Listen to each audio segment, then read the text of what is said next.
Well, Matt, now that you guys are kind of back getting into it, how are you guys now just, getting back into the flow a week away from this bowl game? Yeah.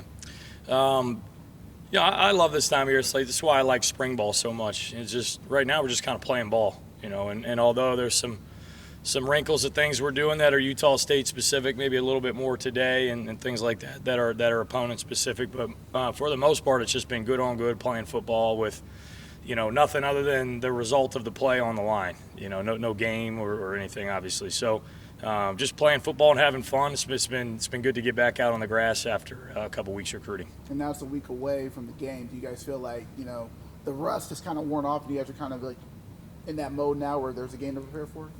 Well, I still think we're working through the rust. It's because it's tough because you practice and you have time off, and you practice, get time off. So it's just the nature of the bowl season mixed in with recruiting. It's just kind of where we are with college football right now. So still working through some of the rust, but as we get back into more consistent practice schedule, we anticipate being ready to play.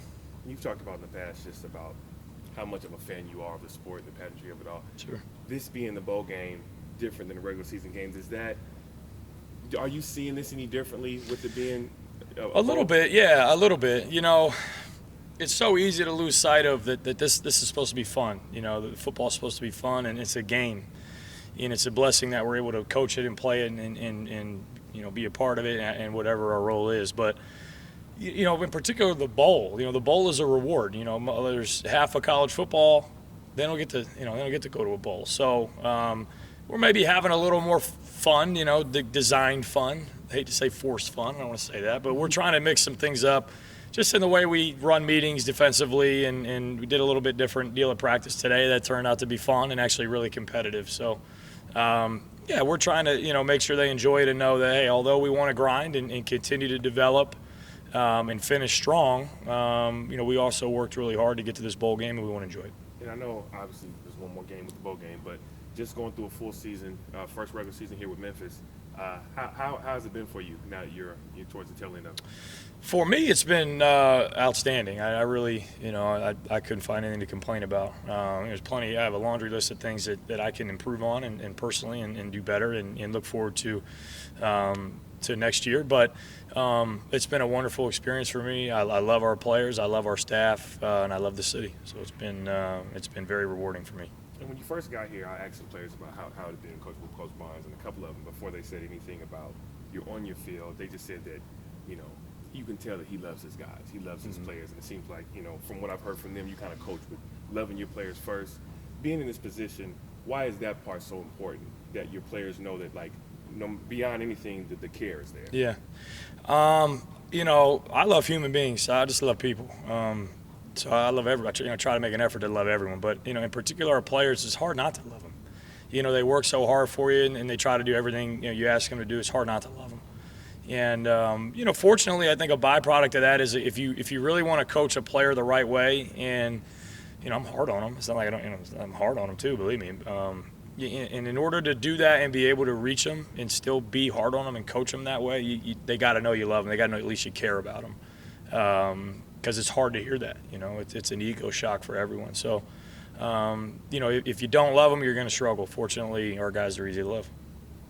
And kind of going off of that, I mean, for you, you've had some good players to get to know here a little bit, but when you got a guy like Jalen Allen will be back next year, Jeffrey Canarco, does it kind of give you excitement to see kind of, hey, as you're losing guys like Q and Zay, you got some guys you'll build around next year that you're looking forward to? It is, yeah. It's a great question. A great observation as well. I caught myself in that the other day, just thinking about some of these guys that are moving on, and it kind of took my breath. I'm like, oh man, what are we gonna do? And then I start thinking about who we have coming back, and I'm like, oh yeah, we do have some leadership. We do have a lot of guys that had a bunch of production for us, and you do have the Jalen's and the Jeffs and Sinceres and guys that played and guys that came on and developed, so we've got a great group of guys that are coming back, and fortunately we do have some guys that I would tag as leaders that are returning, so Definitely. We're fortunate. Sure, and now going into this bowl game, I know I talked to Jalen yesterday, he said kind of like this bowl game is kind of maybe both they want to finish the year strong but use it as a stepping stone for next year. Do you feel like the guys are kind of having that same dual mentality, I guess, like they want to finish but use it as a step for next year? Yeah, I hope so.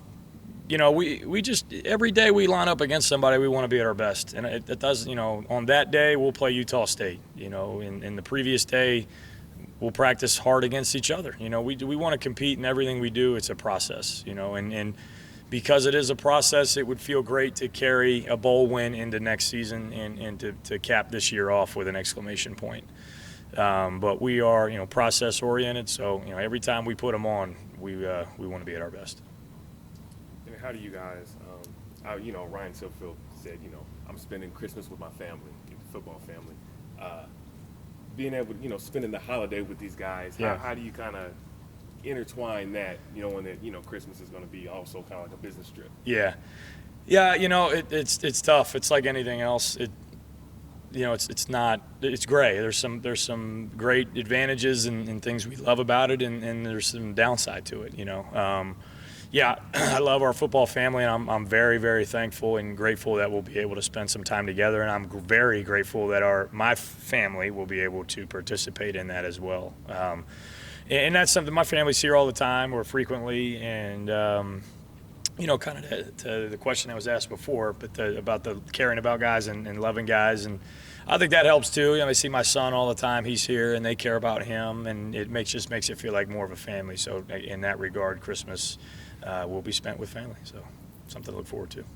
I guess we'll wrap by asking about Utah State. We know Ryan told us that this is going to be an up-tempo offense. Obviously, Blake Ahrens is known for some prolific offenses. So kind of if you're preparing for them, how do you prepare for another team that's going to kind of resemble maybe some up-tempo offenses you've played against already? Yeah, we have our work cut out for us. So, you know, you try to mimic the tempo in practice, but it's hard to do. You know, hard to get it going as quickly as they do it. I know their OC very well. I know several guys on their staff very well, and they are fantastic football coaches, and they've done an outstanding job this year, and I look for them to be let's say creative with some extra time to game plan for the bowl. So we'll have our work cut out for us. They do a really good job with their personnel and putting them in position to make plays and playing with a lot of tempo that certainly stresses the defense. So it'll be a great challenge for us. I'm also curious too because you've coached with some long layoffs. Obviously, I believe last job you had a long layoff. Mm-hmm. How do you kind of balance that layoff with the guys being rested? And you mentioned Tracion Thrust, but how do you kind of balance that out with making sure the guys are ready because it is such a big time off with the guys not practicing? Yeah. You know, I don't know if anybody has it to a science. I'm sure some have a better plan than others, but you know, it's just a constant mix of keeping them engaged, keeping them fresh, but also keeping them in shape. You know, it's a constant massaging of, okay, where are we? What's it look like? What do we need to do today to be at our best? So just kind of an ongoing evaluation.